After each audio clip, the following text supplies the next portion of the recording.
A moment of truth in our life is facing our sorrow with faith that God is in control. Sometimes sorrow can be very selfish because simply we focus on our own selves, our own needs, our own ego. And that means that how the society would look at me, why you feel sorrow.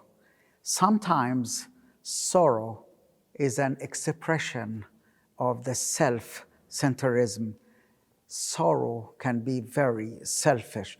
That's why when we face sorrow, sadness, grief, remember, God is in control. God is everywhere. That's why when you face that, remind yourself with the promises of God. The promises of God of mercy and love. He is in control of your life. Remind yourself that God is the God of mercy, that God is the God of love, that He will lift you up. He can save you from wherever you are. He will be there for you when you need Him. Call on Him and He is there for you. That's why Daniel, in the den of lions, he calls upon God. He never felt sorrow. He prayed in trust. And then, not pitying himself, not feeling sorrow, but he just trusted in God. God is in control, even in the den of lions. The three young men was in the furnace, in the midst of the fire, but God is in control of the fire as well. And there, He's there with them, so they were in peace. Sorrow is the things when you lack trust in God. That's why remind yourself with the promises of God and give thanks. Give thanks when you feel that everything goes wrong.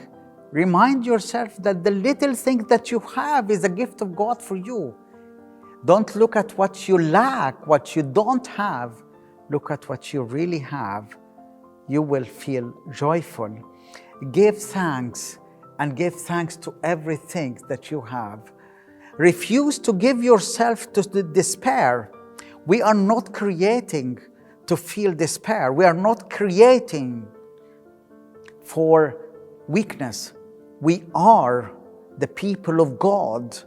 We're created to be strong, filled with the power of God. Don't give yourself to despair, and believe that everything works for the good for those who loves God, because you are called for a purpose, and the purpose is to be conformed to the image of God. Then make your mind to live your life according to the will of God. Choose your priority. And then whatever kind of things happen to you, search for the reason.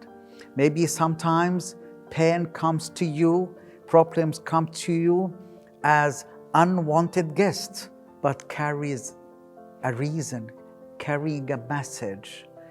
Receive the message of the unwanted guest before you kick them out. And this is an important thing.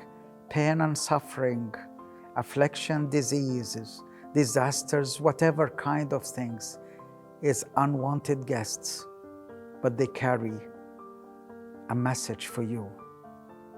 Receive it. And when you are able to receive that, it's a moment of truth, because you are able to know the reason. And the reason is the will of God for you to let you grow and complete. May the Lord bless you, guide you to understand the will of God. Amen.